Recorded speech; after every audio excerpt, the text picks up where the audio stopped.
Hey there, mga my loves, Capricorn. Thank you so much for always staying here with me in this channel, babe. So before we start your reading, reminders muna po tayo na hindi po ito for everybody. So just pick up only the messages we think are for you. At kung feel mo na reading ito ay para sa'yo, then this reading might be really for you. At wala po tayo ditong gender, bae, lalaki, LGBT, lahat kayo welcome. Even cross-watchers ni Capricorn, welcome rin kayo. Pwede nyo i-flip yung roles if you want din. Ayun nga, no? At syempre, at the end of the day, you always have your free will, everyone, no? Na free nyo rin namang gamitin anytime, anywhere. So, hi and hello pala sa mga new subscribers. Ako po si Ian, welcome to Loy. At sa mga returning viewers and subscribers, thank you po sa inyong walang sawang pagsuporta since day 1 ko sa YT. So, yun nga mga babes, no? Let's do this and let's get into your reading, Capricorn. Spirit and Angel Guides, Archangel Michael, thank you so much. What do we have here for my Capricorn people, please? What do we have here for my Capricorn people? Messages for Capricorn, Archangel Michael, thank you so much. Together with me, pabalik-balik ng mga viewers, maraming salamat din po sa inyo. Angels and Guides, thank you so much. Let's see, Capricorn. This reading is intended for Capricorn. Messages for Capricorn, please. What this Capricorn needs to know. Capricorn.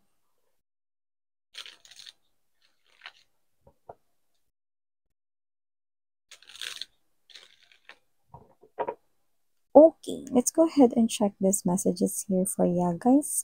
But let me do the honor first ng paglatag natin ng energy sa ating table. You have here, beautiful Four of Wands energy.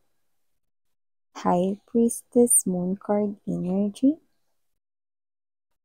Judgment, Ace of Swords, Seven of Swords energy. Eight of Wands, Chariot, Page of Wands energies.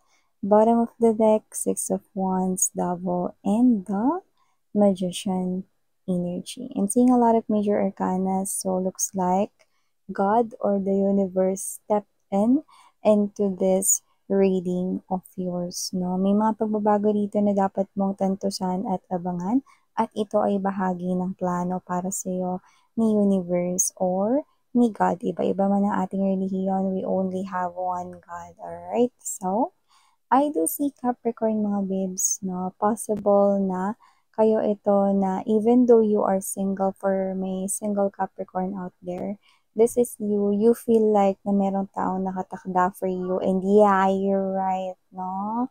At okay, nararamdaman mo na every time na manonood ka ng mga energy or tarot readings, na marami ako nakuha dito ng mga energies ng mga Capricorn people ko out there, na kayo ito no, na hindi naman kayo lulong or nag-a-addict sa mga energy or tarot readings, pero parang ito ay bahagi na ng iyong daily routine. No? Parang pag hindi ka nakapanood ng mga energy readings, so parang you feel like your day is incomplete.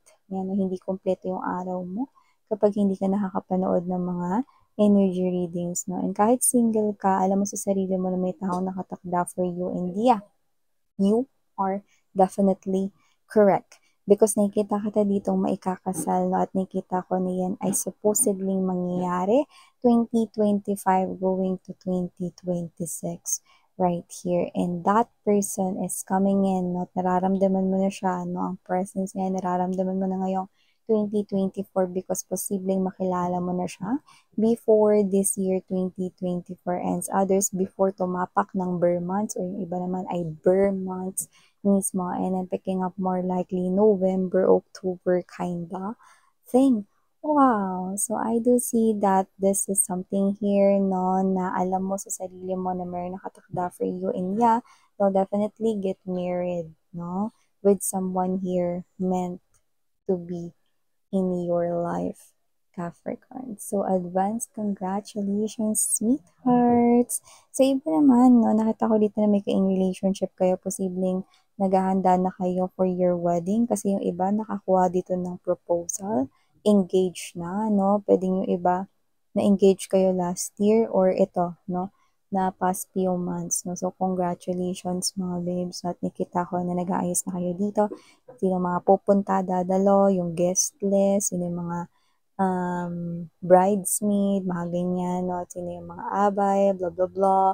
And yung mga food, no? Anong catering, anong klaseng motif, color, anything related with your wedding. Nakita ko na kayong nag-aasikaso dito, no? And kung hindi pa kayo napopropose ng iyong person dito, no? But you feel na parang meron siya ritong something weird, na parang medyo meron siya ritong nagiging obvious na posibleng may inaasikaso siya at baka nga ito na yun, hinala mo na wedding proposal, no? Nakita ko rito that this person here is definitely, yeah, you're correct. Because that person here is preparing something here na magpo-propose na sa'yo, no? Aayain ka na niya ritong magpakasal or wala tayong doon gender, no? Magsama na kayo together, yan, no? Iba nakita ko rito, maaaring long-term kayong magka-in relationship, no? And finally, you will definitely hear that question, no? Ipapop out na yung question rito na, will you marry me? Or, magsama na kayo. Yan, no? So, I'm seeing you accepting that offer and I'm seeing here new life for you too, guys. So, aside from that, Capricorn, nakita rin ako dito, no? Na meron dito na kakausap sa'yo. And I think it is someone here na medyo nahihirapan kang kausapin before. Pero ngayon nakikita ko na parang pag kinausap mo siya, wala na lang. Yan, no? So, ibig sabihin, posibleng galit ka sa kanya before, pero ngayon wala na lang pag kinausap mo siya. So, kung sino man siya, no, this person here is matagal mo siyang hindi nakita, no? I'm seeing a serious talk na mangyayari sa inyong dalawa, na makakapag-usap talaga kayo dito ng maayos, no? Kasi kung ano yung mga ibabato mong tanong or mga sasabihin mo, makakuha ka rin dito ng mga sagot na pwede mong asahan na lahat yun ay totoo. Yan, no? So, nakita ko ng honest communication sa pagitan mo at ng taong pwedeng ikinagalit or ikinainit ng ulo mo before. Yan, no? Nakita ko rito na posibleng may kaakibat doon na lies, deception, pandaraya, pandurugas, no? Kung ano man yan, no? Maririnig mo na lahat ng explanation. Makakapag-usap na kayo ng maayos this time because that person is the person na mag-i-initiate ng unang communication para makapag-usap kayong dalawa. Yung nakikita ko dito, Capricorn. Yan, no? Nakikita kita na more likely at first, medyo ikaw yung tahimik dito, no? Kasi ikaw yung parang i-ask niya or tatanungin niya kung pwede kayo mag-usap. So, more likely, makikinig ka lang muna at first. Then, after hearing all of the explanations, then you will probably, okay, sasagot at magtatanong ng mga follow-up questions, no, about dun sa kanya and explain. Okay lang, kahit nadamihan mo pa yung mga questions mo, kasi makukuha mo rin dito yung honest na sagot. No deception. Lahat ng sasabihin niya, no, is all honesty. So, parang bagong buhay siya rito. No? Kung dati siyang sinungaling, ngayon, puro totoo na yung sasabihin niya. Yung nakita ko dito.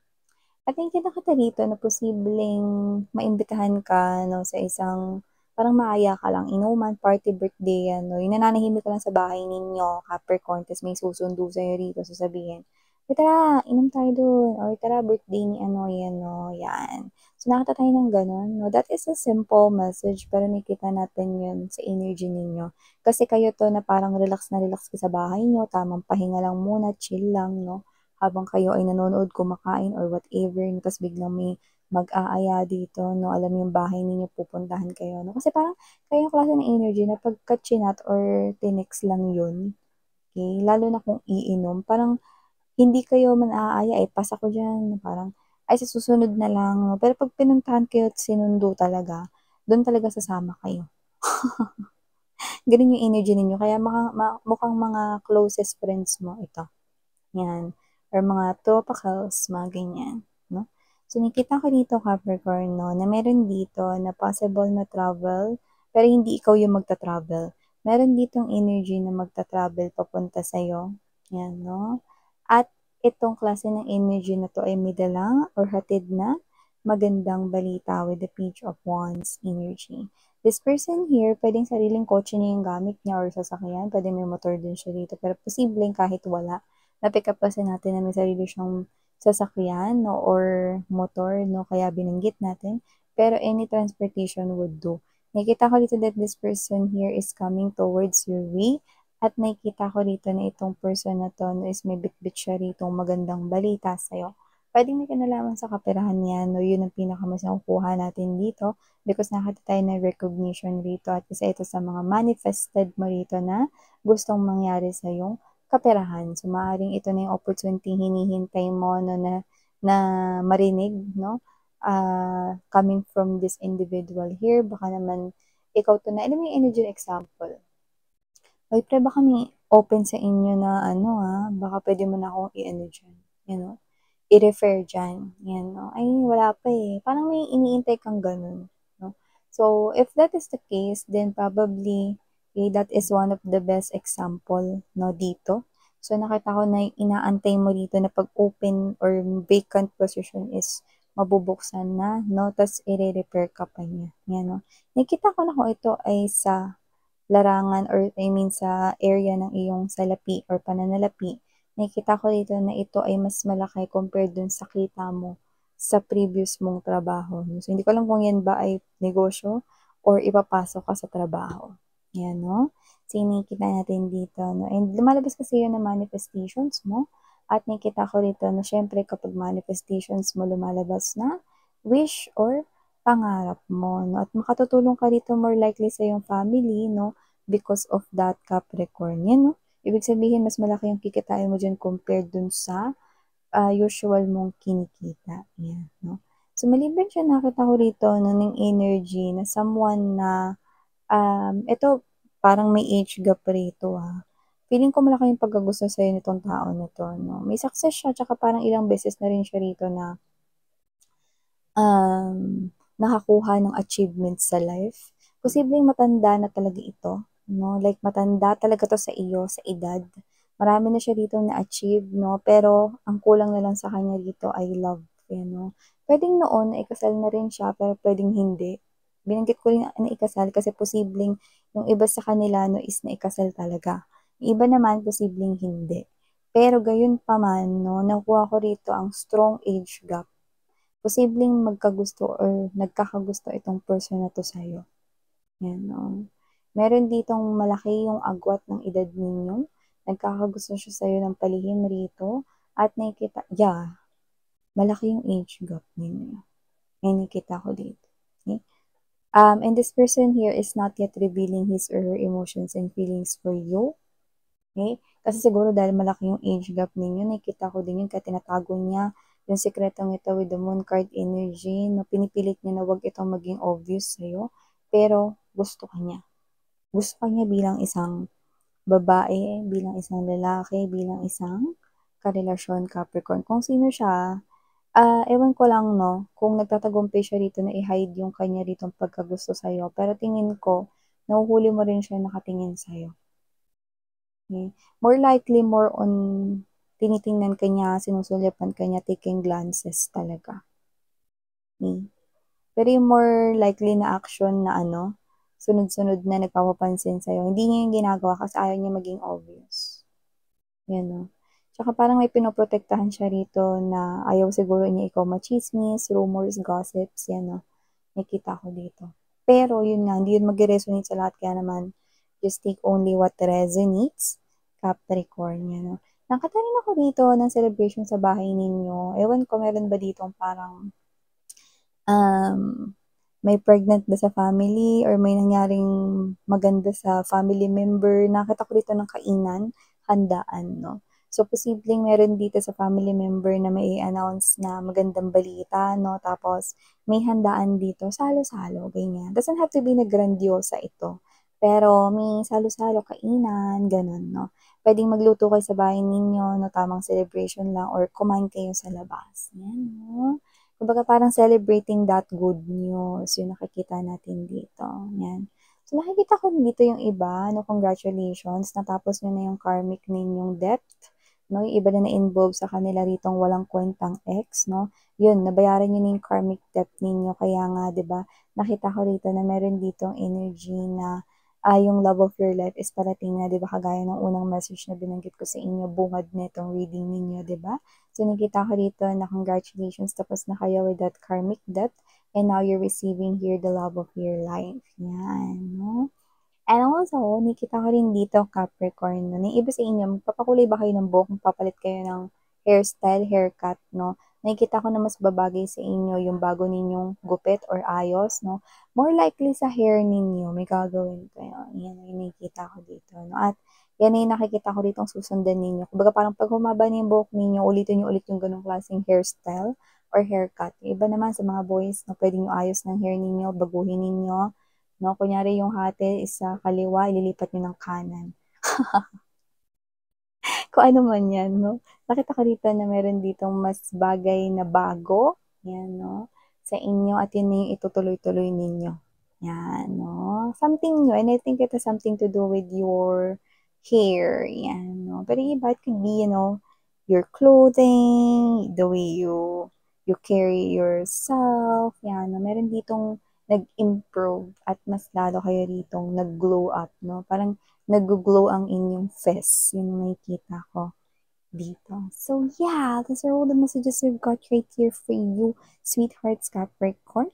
Thank you so much for your time here, babe. If you also wanna make tambay with my other channel, go ahead. The link is down below description box. Ako rin naman yung nandun. Sama-sama tayo there. And yeah, sa mga nandun na, thank you so much, no, mga babes. And happy Sunday, everyone. Sarang heyo, muli ako sa yan. Sarang heyo, love and light. Annyeong.